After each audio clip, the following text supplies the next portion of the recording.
lever du rideau, dans une case mandingue, jeunes gens et jeunes filles causent autour d'un feu de bois. Un griot guitariste joue minuit, un autre griot commente l'air. Minuit. Pour le cœur sensible qui écoute et qui comprend tout, tout chante minuit. Minuit, c'est la chanson naïve et monotone que chante la berceuse pour endormir son enfant. Minuit, c'est la complainte de l'amant qui, dans le calme de la nuit, implore, oui, implore les grâces de sa belle. Ah, minuit, c'est le chant mélancolique de l'oiseau dans le feuillage. C'est la plainte désespérée du féticheur aux abois sur la rigueur des dieux. Minuit, c'est le tonnerre qui gronde dans le lointain. Mais minuit, c'est aussi tout ce qui pleure, tout ce qui gémit. Car minuit, oui, minuit, c'est aussi la tragédie du mandingue. Waouh! Ça, c'est Dr Ndongo. Merci beaucoup. Comment tu vas? Ça va très bien. Ça va? Ah! En tout cas, je suis tombé au bon moment. Ah. Dr Ndongo est en train de déclamer un beau poème. Ah oui, c'est ce que j'appelle mes trans poétiques. Ah. C'est des trans poétiques comme ça. Vous savez, j'avais un grand-père qui s'appelait Imam Daouda Seck. Il est de Bargny, très connu. Il faisait le ndep au Sénégal. Il faisait la traite tout du monde avec son ndep, Imam Daouda Seck. Et alors, il officiait dans le ndep au Sénégal. Et lui et Mme Fatou Seck, qui est de Rufisque. Alors, j'ai dit chaque fois, parfois je suis pris par des convulsions poétiques comme ça, au bord de la piscine, ou bien sous le baobab, ou sous le manguier, ou quelque part. Et tout d'un coup, ça me prend, et puis voilà, ça me prend, je récite un poème, et vous tombez juste dessus. C'est bien, bien. Écoutez, avant tout, soyez les bienvenus, parce que quand même, je veux dire, c'est un plaisir, quoi, de savoir que vous êtes là, et que surtout, quand vous me surprenez en plein délire poétique. Ah oui. Et la poésie, c'est le partage. C'est bien connu. Ah, mais écoute, je ne sais pas si c'est... n'est pas poète qui veut. Je le dis pas, je n'ai pas poète qui veut. Bonjour, chers amis internautes de Segima Vision Multimédia, la chaîne 100% littérature. Alors, pour ce nouveau numéro de votre émission littéraire, c'est avec un grand plaisir et un honneur immense que nous nous faisons face à un homme qui n'est plus à présenter. Vu que sa dimension dépasse même nos frontières. Je vous demande docteur Ndongo Mbaye. Bonjour docteur. Bonjour Yacine. Alors comme vous le savez, docteur Ndongo Mbaye est un écrivain, poète, chroniqueur, critique littéraire et conférencier. Oui, absolument. Oui, parmi d'autres choses, comme sociologue et journaliste aussi. Donc, je crois que chaque fois je dis aux gens, mais vous savez, ils me disent, mais professeur, vous êtes tous là. Oui, parce que simplement, c'est par passion. Tout ce que je le fais par passion. Alors ne soyez pas surpris que je fasse autant de choses dans la vie, parce que pour moi, rien de grand, comme disait un très grand philosophe, rien de grand ne se fait sans passion. Ouais. Donc voilà, ça aussi c'est la dimension un peu de l'homme, et puis la dimension, oui, critique littéraire, chroniqueur. Je vais faire le plaisir de lire votre valorisante bibliographie. Je sais que la liste ne sera pas exhaustive, mais je vais donner quelques éléments quand même. Oui. De nos amis internautes. Quelques éléments. Comme je vous le disais tout à l'heure, Dr Ndongo Mbaye est un écrivain, un poète vraiment très connu dans le monde de la littérature. Il est aussi ancien enseignant, documentariste et bibliothèque économique à l'Université Cheikh Anta Diop de Dakar, à l'école des bibliothécaires, archivistes et documentaristes. Il est aussi professeur associé à l'Université Cheikh Anta Diop en communication et sociologie et à l'Institut de formation à l'administration des armées au Sénégal. Voilà.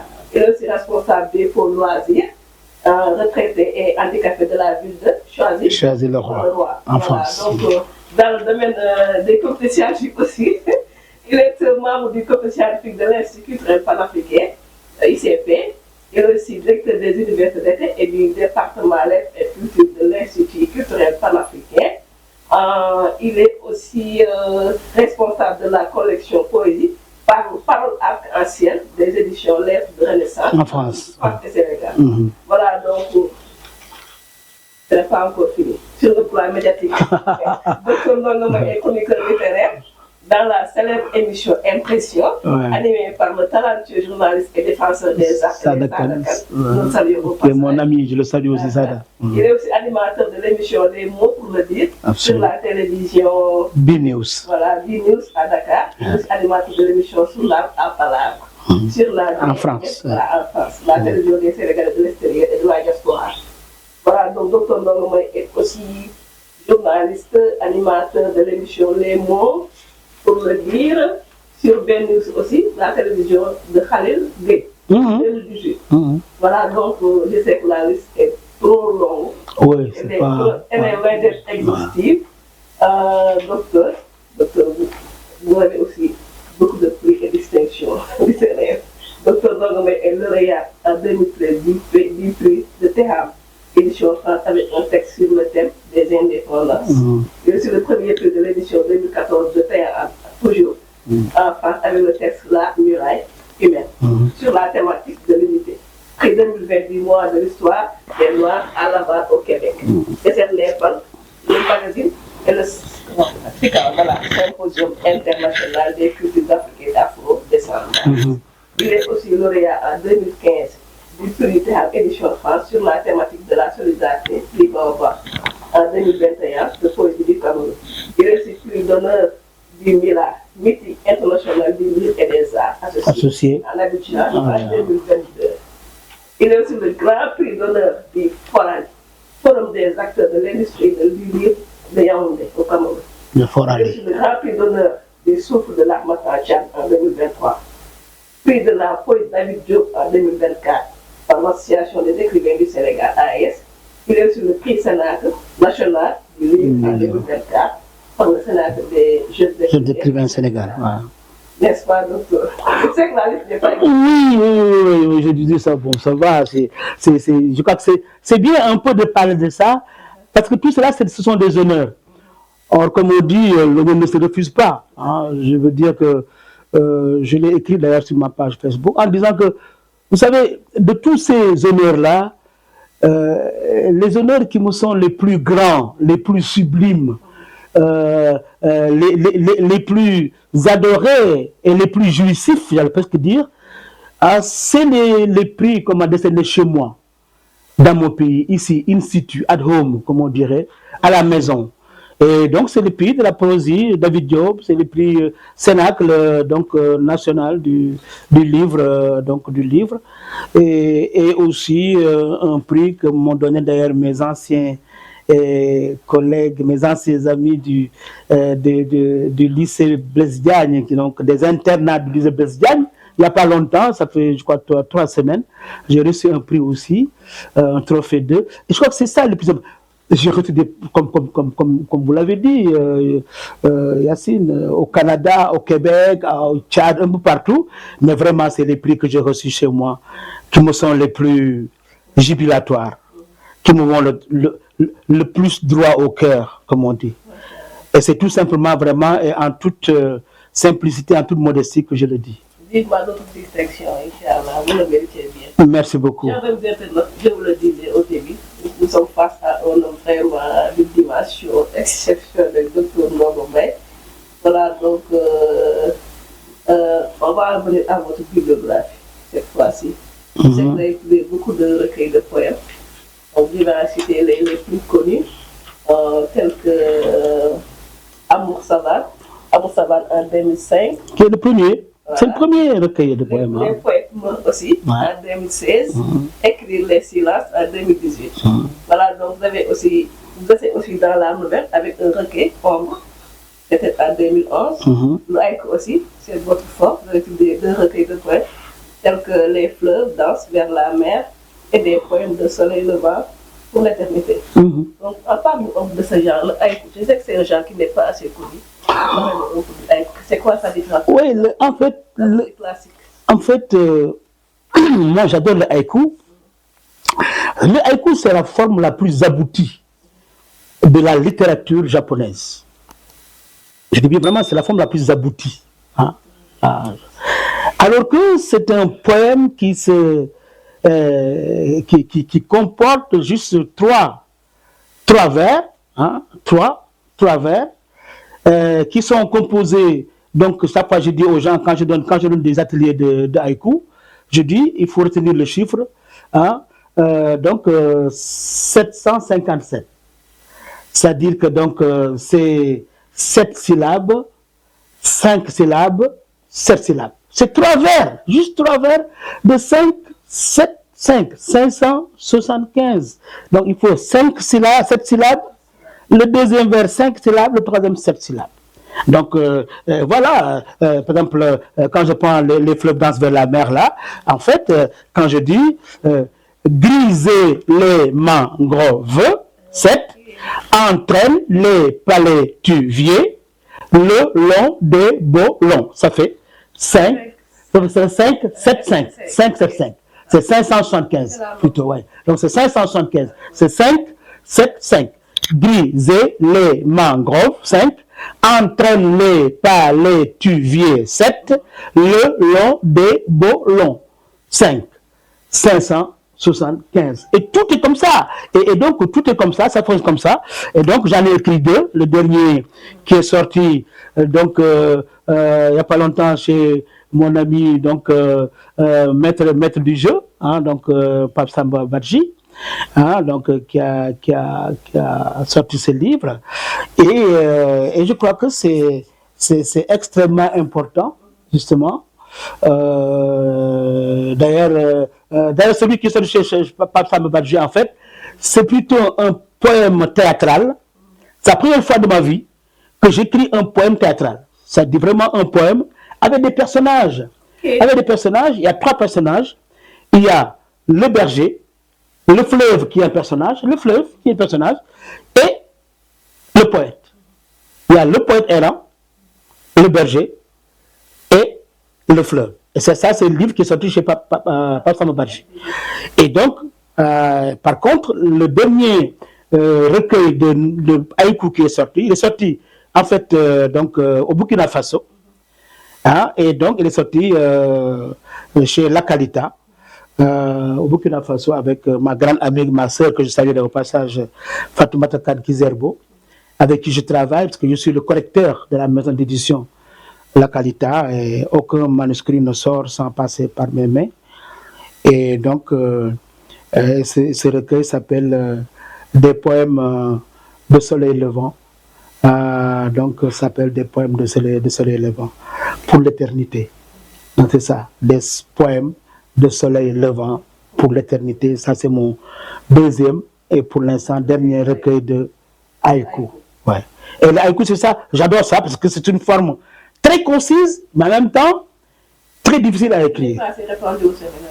Non. Il y a eu des concours qui ont été organisés par l'ambassade du Japon à Dakar, mais ce n'est pas une forme qui est répandue au Sénégal. Mais moi, je pratique ça depuis longtemps, et je continue encore aujourd'hui, tous les jours, à écrire très souvent des haïkus parce que j'adore ça. C'est concis, mais c'est surtout très difficile à écrire. Docteur, comme nous le savons tous, vous faites partie des plus grands poètes au Sénégal. Que pensez-vous de la poésie actuellement? Parce qu'il y a beaucoup de jeunes poètes ce qu'ils font extrêmement de la poésie. Mais je ne peux pas. Il y a un truc, c'est que j'aime pas tellement le fait qu'on prenne pour l'un des plus grands poètes du Sénégal. Je ne sais pas du tout, hein, parce que ça peut-être c'est l'histoire qui le dira, ou bien en tout cas c'est les amateurs de poésie. Mais tout ce que je sais, c'est que pour moi, un poème doit comporter ces éléments disparates qui sont d'abord une polyphonie au niveau des mots. C'est magie. L'anagramme du mot image, c'est magie. Et donc, pour qu'il y ait cette magie, qu'attendent les amoureux de poésie, comme mon ami Caster, Mamoudou Kamara. Chaque fois, il me dit, mais docteur, ta poésie, quand je lis ça, il y a des choses qui me reviennent dans la tête, quoi, qui m'assomment. Il me dit, tellement que maintenant, il ne peut même plus lire un roman sans qu'il y ait de la poésie dedans. Et il dit justement que c'est ça qu'il voit dans la poésie, c'est cette musicalité, cette image, cette poésie, cette magie, et puis le rythme, la scansion parmi ces mots. C'est pas des mots qu'on met bout à bout comme ça, mais c'est des mots. Quand tu dis Joal, je me rappelle les cignards à l'ombre verte des vérandas, les cignards. Quand un mec comme Diop dit, j'ai demandé souvent, écoutant la clameur, d'où venait l'approchant le doux chant des rameurs. Un soir, j'ai demandé au jacassant corbeau où allait l'approchant le doux chant des bozos. Et il dit, et ça c'est extrêmement important. Hein? Et donc il dit, ils sont là, ils sont là sur l'eau, hein? Donc, et l'eau, voulant donc effacer les rides sur sa peau, et c'est à chaque fois, et c'est ça la poésie. Et je crois que c'est cette cohésion et cette cohérence qu'il y a entre les mots et leur sens, entre les mots et leur musicalité, donc qui doit faire sens, qui doit faire poème. Et malheureusement, aujourd'hui, on voit que des jeunes écrivains qui croient que la poésie, c'est seulement des rimes. C'est des rimes. Hein, le fait que tout ça, c'est par âme à la fin âme, ou bien hymne, hein, ou bien ia, ou. Et donc, c'est de la poésie.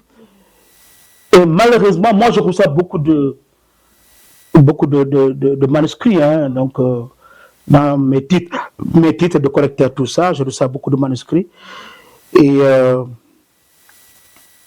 chaque fois, je renvoie le manuscrit en disant, allez réapprendre la conjugaison, allez réapprendre la grammaire, allez réapprendre le sens des mots que vous utilisez. Par contre, je ne mets jamais dans le contenu d'un poème. Un poème, il peut être n'importe quoi à la limite, quoi. C'est pas dans ça que je dis, c'est le fait de vouloir dire n'importe quoi en croyant que c'est du poème. Je refuse justement cet amalgame. La poésie, ce n'est pas du n'importe quoi. Hein? Voilà. La poésie, c'est l'affaire des grands. La poésie, c'est simplement. Oui. Là, quand même, ça, c'est de la poésie, de la vraie poésie. Mais oui, mais la poésie, c'est simplement l'affaire des poètes. Hein? À défaut d'être l'affaire des grandes femmes ou des grands hommes, c'est simplement l'affaire des poètes. C'est-à-dire des gens qui sont amoureux des mots et qui savent qu'il faut plusieurs éléments pour qu'un poème existe, quoi. On ne peut pas dire n'importe quoi. Demain, de l'aube à l'heure où blanche la campagne, je partirai. Vois-tu, je sais que tu m'attends. J'irai par la forêt, j'irai par la montagne. Je ne puis demeurer loin de toi plus longtemps. Victor Hugo. C'est quelque chose.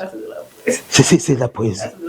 Hein? Rimbaud qui dit, le vent de Dieu jetait des glaçons au mar, pleurant, je voyais de l'or et ne pus boire. C'est merveilleux. C'est merveilleux. On ne sait pas. Moi, je dis aux gens, arrêtez de vouloir commenter un poème. Un poème ne se commente pas.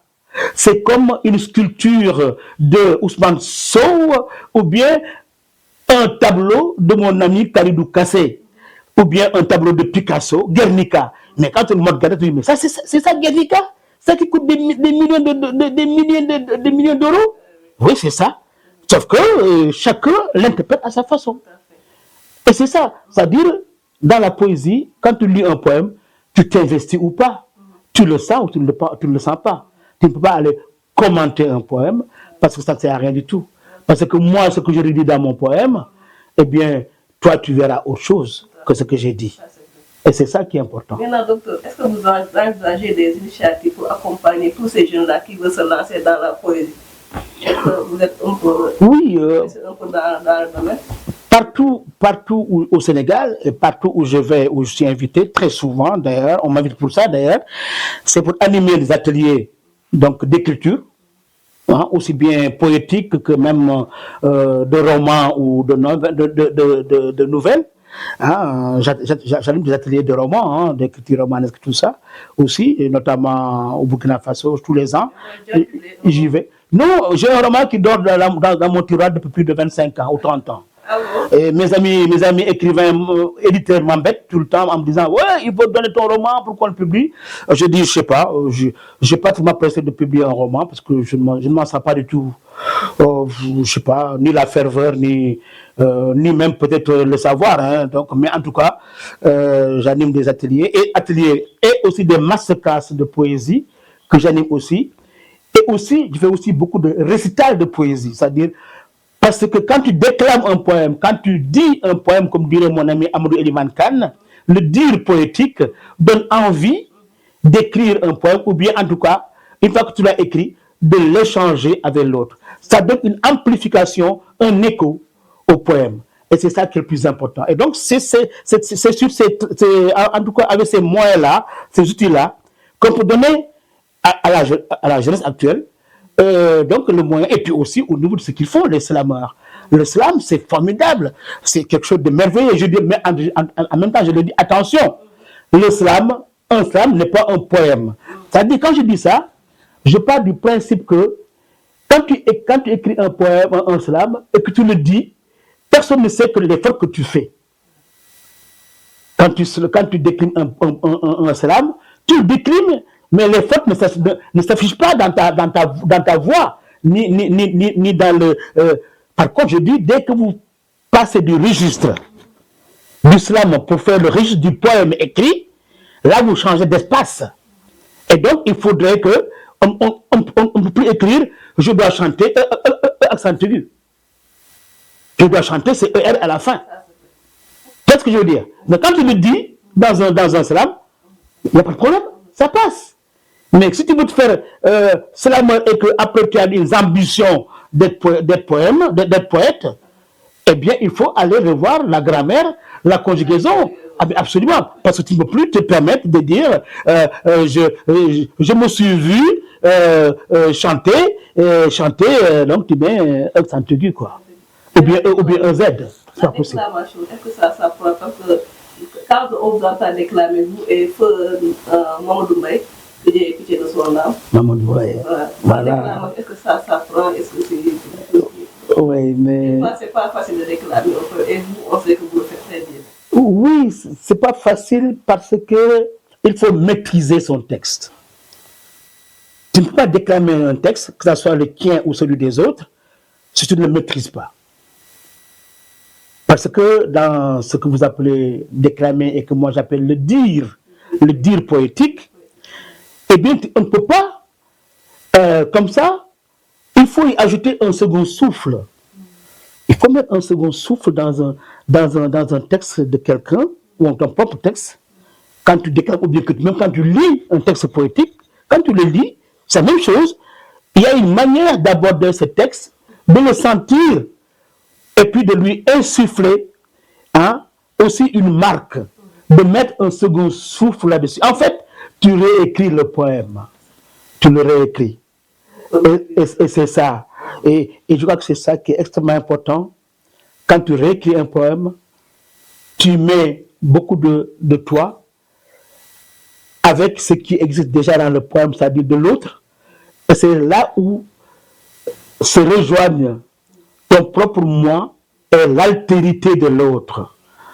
Quand je dis le poème de mon ami Paul Dakeyo, qui a écrit un texte sublime, c'est l'un des plus grands textes poétiques africains de tous les temps, qui s'appelle Soweto, Soleil fusillé, qu'il a sorti en 1976, et avec les événements de Soweto, ce massacre des enfants de Soweto, et que lui il dit, ma parole porte le soleil et une foule de souvenirs. des noms et des syllabes douloureusement arrachés à la terre. Le silence, suspendu à l'horizon, comme mon enfance vagabonde, comme ma terre habillée de granit, comme la parole nue, hissée à l'aube. Et il dit que ma parole soit comme un scalpel qui ouvre l'inconnu partout, partout où l'homme résiste. Et c'est ça, et c'est cette dimension-là, c'est ce beau souffle, en même temps cette tension, parce que tu fais des ponctuations dans ton souffle. Et en ponctuant le texte de l'autre, tu le réécris. Et c'est pour ça que c'est extrêmement important le dire poétique, la déclamation poétique, parce que c'est extrêmement important. Je sais qu'on peut passer toute une journée à parler de poésie avec vous. On n'en aura pas fini. Maintenant, on va parler de la littérature de manière générale. Actuellement, on entend beaucoup parler de littérature Vous savez, moi, je me méfie. Moi, je me méfie de toutes ces, toutes ces modes. Je me méfie de toutes les modes littéraires ou autres, hein, même dans l'habillement. Hein. Moi, je ne m'habille jamais mode de toute façon, parce que je ne m'habille que avec ce qui me va. Et dans le domaine du savoir, c'est pareil. C'est-à-dire, je ne vais à la recherche que de ce qui me va. Et les modes littéraires, la littérature mode de Mabankou, d'ailleurs, en fait, il ne reprend que la philosophie du tout monde de Glissant, d'Edouard Glissant. C'est Glissant, antillais, qui a philosophé sur la notion de tout monde, et aussi la notion de créolité, la notion de aussi, au lieu de dire un peu sur aussi la mondialité. Là où les gens disaient mondialisation, ils disaient que la mondialité. Donc Glissant, je crois que tout cela, c'est des expressions, mais surtout qu'il y a un credo, c'est éduquer et transmettre. Je répète, éduquer et transmettre. Et je suis à un âge, à un certain âge, où je ne fais que m'enfoncer dans ça, encore plus dans l'éducation et la transmission. Et donc, ce qui m'intéresse, c'est le sens des mots. C'est le sens des choses. C'est aussi faire des choses qui font sens et dire des mots qui disent du sens. Mais pour quelqu'un qui a beaucoup voyagé, qui a lu beaucoup de livres, qui a côtoyé beaucoup d'écrivains au niveau dans le monde entier, est-ce que vous trouvez donc qu'il y a une différence entre la littérature telle qu'elle est due en Afrique et quand on parle de littérature mondiale, on ne veut pas, par exemple, avoir une forme d'écriture qui est universelle à tous les écrivains? Tu sais, moi, je crois seulement à la littérature. À la littérature tout court. Après, maintenant, tous les écrivains viennent avec leur tempo, avec leur culture. Quand je dis culture, c'est pas même le sens de je suis lébou ou pas, mais leur culture, c'est-à-dire leur itinéraire de vie. Quand Miano écrit un texte, ou Emile Boum, ou bien ma grande amie Ken Bougoul, c'est pas parce que c'est pas la littérature africaine, forcément. C'est simplement, elle est écrivaine, elle est romancière, elle écrit. Quand Fatou Diom écrit, elle n'écrit pas comme la petite sérère de Sangomar ou je sais pas des îles, je sais pas où, Djokema ou je sais pas quoi. Non, c'est simplement, avant tout, elle est écrivaine. Et c'est pour ça d'ailleurs qu'on la comprend aussi bien aux États-Unis, qu'elle a été donc, qu'elle est en Belgique maintenant une figure dominante et prééminente de la littérature, et donc la littérature globale, mondiale. Et je crois que c'est ça plutôt que toutes ces littératures sclérosées dans le truc, qui sont dans les frontières de savoir, tout ça. Moi, je me méfie toujours des frontières. Parce que je suis un esprit libre et que j'ai bien traversé les frontières. Je suis un bohème et un voyageur des mots. C'est pour ça. On parle aussi de culture universelle. Est-ce que c'est différent de la civilisation comme vous voyez Senghor? C'est différent, mais c'est la même chose, la culture universelle. On parle de ça. Mais Senghor a été très clair. Il dit il faut d'abord se connaître soi-même avant de s'ouvrir aux autres. Senghor, il est très clair. Hein, il dit connais-toi toi-même, comme disait Socrate hein, en philosophie. Et puis ensuite, une fois que tu le connais, maintenant tu peux t'ouvrir aux autres. Évidemment, si tu ne connais pas assez, tu t'ouvres aux autres, tu es foutu. Ça veut dire que tu vas être avalé par l'autre, tu vas être bouffé par l'autre, tu vas être mangé par l'autre, tu vas être chosifié par l'autre, et puis voilà, et l'autre va être déifié à ta place. Et donc, moi, je refuse ce genre de choses-là. Ça veut dire que l'universel ne peut reposer que sur la spécificité de chacun.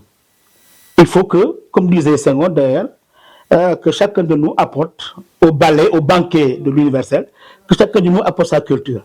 Il ne faut pas que l'Africain vienne, hein, comme disait un professeur de philosophie que j'avais, Ablaye Eliman Khan, qui disait que le jour du banquet, il ne faut pas que l'Africain vienne avec son côté lubrique et sexuel et tout ça.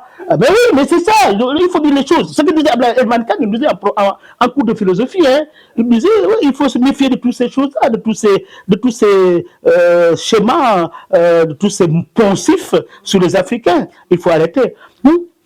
L'Africain, il faut qu'il soit lui. Voilà, et qu'il sache qu'il n'a pas besoin d'imprimer du lébou dans ce qu'il écrit pour exister. Moi, je n'ai pas besoin d'écrire, de mettre du lébou. Je suis lébou, de yembol, je suis né à yembol. Je n'ai pas besoin de mettre du yembol dans ce que j'écris pour être reconnu. Hein? Maintenant, évidemment que jamais, parce qu'il y a des moments où j'arrive, il y a des réminiscences de mon village natal, de ma naissance, surtout de mon empire, de mon enfance, qui reviennent. Hein? Ça, c'est normal, heureusement, Dieu merci. Mais je ne veux pas du tout. Je ne veux pas, chaque fois que je fais un truc, essayer de mettre du lébou, du yembo, tout ça, ça ne rime pas à grand-chose. Moi, ce que je veux, c'est simplement écrire. Chaque fois, je dis aux gens, moi, ce qui m'intéresse, c'est l'écriture. C'est le sens de l'écriture, c'est écrire. Et par contre, le reste, j'essaie, à travers l'édition, je suis en train d'éditer un peu partout, mes livres sont en train de paraître partout en Afrique. Pour moi, c'est ma voie à moi de faire le panafricanisme. Et de ne pas seulement le rêver ou de le dire. Voilà. Un livre qui sort en Côte d'Ivoire, il n'y a pas longtemps, qui s'appelle donc il pleuvait comme des gouttes, il n'est pas là, mais il pleuvait comme des gouttes d'amour à Abidjan. Hein? C'est mon dernier livre. C'est le dernier que j'ai publié là au mois de novembre. La dernière publication, c'est à Côte d'Ivoire. Ça s'appelle Il pleuvait comme des gouttes d'amour à Abidjan. C'est mon dernier. J'ai publié au Burkina Faso. Je vais bientôt, j'ai publié en France. J'ai publié au Sénégal. Donc, j'attends de publier aussi chez mon ami à Seguima. Hein. Ça, je le ferai, il n'y a pas de problème. Je le ferai avec plaisir, avec bonheur, parce que je tiens à le faire. Hein. Et c'est ma manière à moi aussi de tendre la main à mon ami, donc à Wali. Comme je l'ai dit tout à l'heure, on voit que vous voyagez beaucoup, vous avez fait beaucoup de pays dans le monde. Qu'est-ce que sous-tend ces voyages-là? On a même écho de votre vrai projet au Tchad. Mais justement, c'est ça. C'est simplement leur dire que pendant que vous parlez de l'Afrique, moi je fais l'Afrique. Mais oui, je fais l'Afrique avec la jeunesse africaine, en essayant toujours avec le credo, éduquer et transmettre. Et quand je vais au Tchad, c'est pas quand je vais à Yaoundé, moi c'est mon pays, c'est le Cameroun. C'est le Cameroun, parce que je connais tellement bien ce pays, on m'y invite très souvent. J'ai de très grands amis, des écrivains hors pair comme Jean-Claude Awono, comme Fossem Vono, comme mon ami Guillaume Nana, qui sont des brillants, mais des esprits, des gens extrêmement balèzes en littérature, en poésie et autres. Et puis mon ami Gaston Kelman, mon ami Eugène Ebodé, hein, qui sont des figures, non seulement de la littérature africaine, mais la littérature mondiale. Et ce n'est pas la littérature de tout le monde, hein, non, pas du tout. C'est simplement la littérature mondiale. Parce que c'est des écrivains qui sont reconnus, et donc qui véhiculent leur pensée avec des personnages à la clé, avec des décors à la clé, des personnages qui sont très denses, avec des textes très denses, avec des utilisations de mots très clairs. Et c'est ça que j'aime moi dans la littérature. Pour moi, écrire, c'est surtout ça. C'est vraiment écrire. Et je ne crois qu'à la littéralité du texte. C'est la littéralité du texte qui m'intéresse. C'est-à-dire cette lumière dont parle toujours mon ami aussi Mamoudou Kamara, cette littéralité du texte, c'est ça, c'est la lumière qui jaillit du texte. Et c'est ça qui m'intéresse, moi. Après, maintenant, je peux être sénégalais, être tanzanien, ou. C'est pas Une dernière question, peut-être. Qu'est-ce qui vous a poussé dans l'écriture? Qu'est-ce qui vous inspire en tant que poète? Donc, prolifique, vous avez trouvé beaucoup de recueils de poèmes, donc, qu'est-ce qui vous a poussé à vous mettre dans l'écriture? Mes maîtres, dans la poésie. mes maîtres, c'est mes maîtres à l'école primaire. Hein, c'est plutôt mes maîtres à l'école primaire. C'est mes maîtres à l'école primaire, dont un spécialement qui est M. Sek, le directeur de l'école de Yembel, qui m'avait donné cette, comment dire, ce bonheur de la poésie. Il venait en classe avec sa guitare et il nous récitait des poèmes, dont justement Minuit, de Kaïté Fodeba, qui jouait très bien, divinement bien à la guitare. Et puis les autres, des textes de Victor Hugo, comme Le Semeur, c'est le moment crépusculaire. J'admire, assis sous un portail, ce reste de jour dont c'est clair, la dernière heure du travail. Dans les terres de nuit baignées, je contemple ému les haillons de vieillards qui jettent à poignée la moisson future au sillon, etc., etc. Tous les textes là, les textes de celui de Sully Prudhomme, hein, de Alfred de Vigny, la mort du chien, la mort du loup. Le loup vient s'assied, les jambes crochues, etc. Et puis la mort du chien de Victor Hugo. Donc, je crois que tout cela, c'est ça qui m'a poussé après, qui m'a donné envie d'écrire avant tout de la poésie. Après, j'écris des essais littéraires. J'écris un texte littéraire sur Amadou Eliman Khan, qui est là d'ailleurs. Hein. J'écris des nouvelles. J'écris aussi dans beaucoup d'anthologies, avec d'autres écrivains aussi dans d'autres choses. Hein? Donc, on a écrit un texte sur le Cameroun, donc, qui est contre la nuit des ombres, donc contre Boko Haram et pour la tolérance. Tout cela, mais c'est avant tout, moi, ce qui me touche, c'est la poésie. C'est le poème, et je suis arrivé à un poème, et je commence à écrire la poésie depuis ma seconde Odyssée Blaise Diagne, et je l'ai publié qu'en 2005 en France, c'est-à-dire beaucoup plus tard. Donc voilà, donc c'est comme ça. L'aventure a commencé comme ça. De la poésie. Merci beaucoup. Peut-être un petit mot sur Segima, le groupe Segima de manière générale, les éditions Segima, notre chaîne YouTube avec cette émission qu'on vient de démarrer littéraire. Tu sais, Segima, je veux dire que moi j'ai été séduit par Segima au début grâce à la figure charismatique de Mamadou Kamara, qui fait écho à celle de Walindour. Moi, c'est ça en fait, quoi. C'est ça. Parce que, à mon avis, il n'y a pas plus grand promoteur de Segima que Mamadou Kamara. Et je crois que c'est sa figure. Je peux même dire que c'est sa figure tutélaire. Sa figure tutélaire par rapport à Segima. En même temps, qui me parlait de Wali, Wali si, Wali ça, je me mettais à la qui me gonfle avec Wali quoi. C'est Wali là, mais qui? Et quand j'ai vu Wali, j'ai compris pourquoi il fallait tant de Wali. Parce qu'il fallait avoir un sacré courage pour commencer là où il a commencé et pour arriver aujourd'hui là où il est arrivé. Wali. Et donc, je crois que c'est ça aussi qui fait que maintenant, Segima fait partie avec Abyss, hein, avec Maguilène, avec ma maison d'édition, même maison d'édition donc de France, Lettres de Renaissance, dont je suis justement le directeur de la collection poésie, s'appelle Parole Arc-en-Ciel. Et puis ma maison d'édition au Burkina Faso, La Qualita, avec ma sœur et amie maman Fatoumata Kane Kizerbo, donc dont je suis le correcteur. Et donc, comme je disais tout à l'heure, aucun livre ne sort de cette maison d'édition sans que je donne mon aval. Docteur, en tout cas, on s'est bien régalé avec cette belle déclamation de ce poème de Senghor que j'aime beaucoup, Joël. Mais le constat qui est fait, que dans vos déclamations, c'est souvent avec les poèmes des autres, mais jamais vos propres écrits. Maintenant, je pense que c'est l'occasion pour nous d'avoir une lecture de vos poèmes, écrits par Dr Ndongo Mbaye lui-même. Yacine, c'est vrai que Si vous avez remarqué ça, c'est parce que vraiment vous me connaissez et en même temps vous me prenez au dépourvu. Mais je vais essayer. Effectivement, je ne dis pas, comme dirait encore mon ami Amadou Elimane Kane, mes poèmes à moi, je ne les déclame pas. Mais même pour les lire, je les lis très, très rarement. Il faut dire la vérité. Mais bon, aujourd'hui, je vais vous lire un poème. Justement, d'ailleurs, ce poème s'appelle justement J'écris. J'écris. J'écris. J'écris pour ne pas crier, pour transcrire mes folies dans les cris environnants, dans les spasmes du jour, pour ne pas m'inscrire dans les écritures dogmatiques des singes qui hurlent, exudant l'autoritarisme par leur bave sanguinolente. J'écris pour ne pas chanter, ni hurler avec les loups dévoreurs d'agneaux, par leur faiblesse à leur gueule livrée.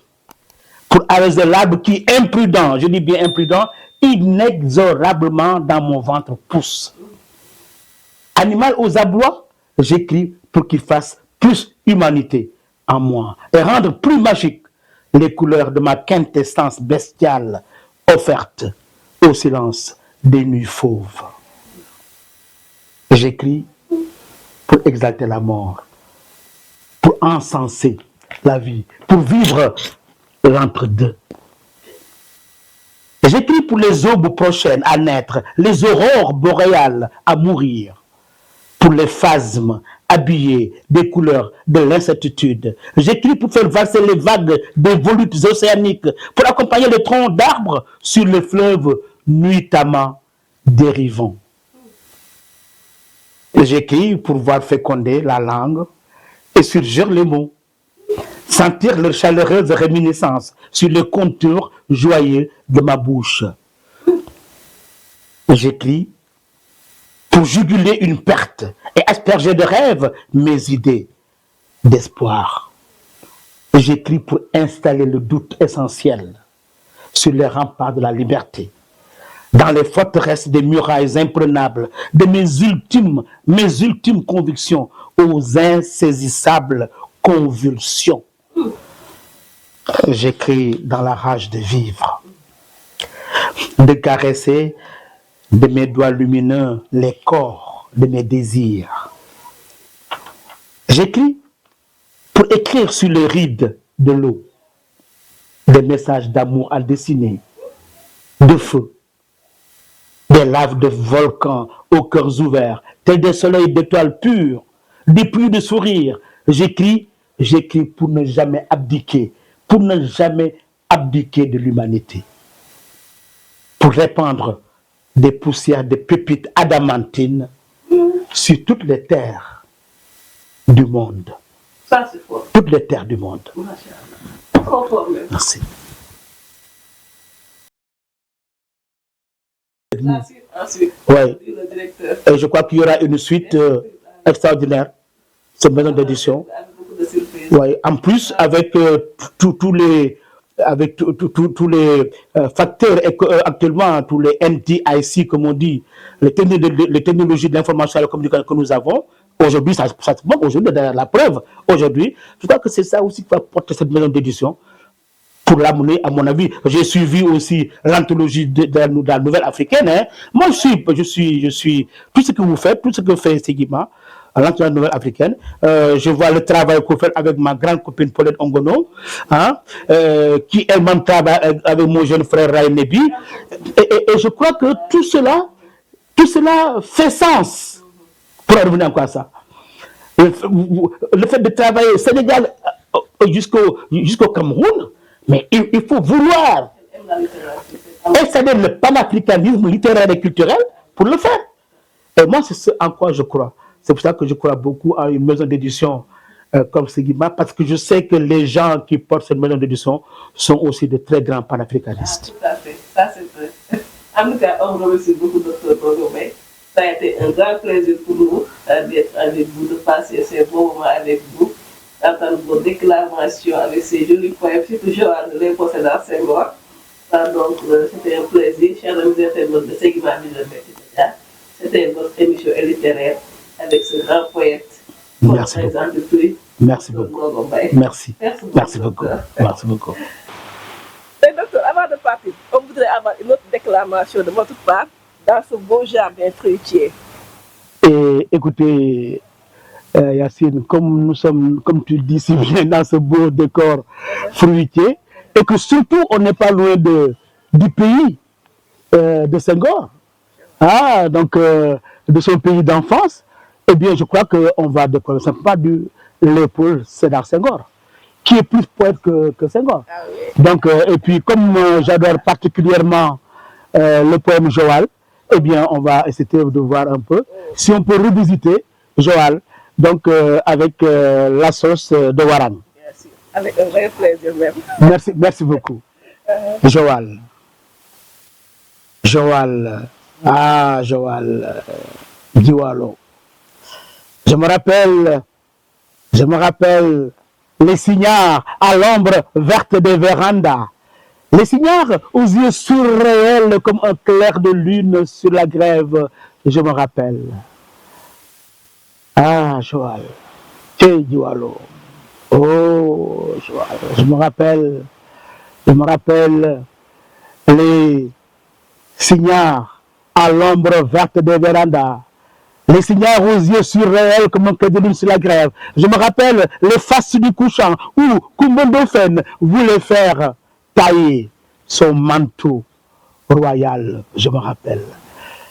Joal, je me rappelle les festins funèbres, fumants, du sang des troupeaux égorgés, du bruit des querelles,